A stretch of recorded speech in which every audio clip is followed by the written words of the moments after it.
విశ్వనాథ శివలింగాన్ని ఇలా ఆయన్ని చూశాయో కన్నులు, కోట్ల కోట్ల కోట్ల కోట్ల జన్మల తరువాత జీవుడు శరీరానికి పరమేశ్వరుడిచ్చిన కన్నులతో విశ్వనాథలింగాన్ని చూడగలుగుతాడు.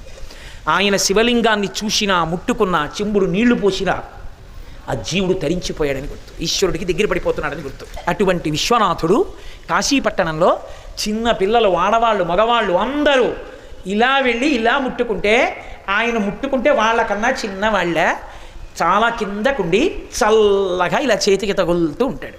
ఎవరు ఏది పోసేనివ్వండి, పోసేయండి అంటే పోసేయండి చాలు, మీకు ఇచ్చేస్తాను వరాలంటాడంతే. అలా మీద పోయించుకుంటూ పరిశం పట్టదు, దగ్గు దగ్గడు. ఎన్ని సంవత్సరముల నుంచి, ఎన్ని యుగాల నుంచి అలా అభిషేకం పొందుతున్నాడు మహానుభావుడు. అంతటి కరుణామూర్తి, అటువంటి దయార్ద్ర హృదయుడు విశ్వనాథలింగం.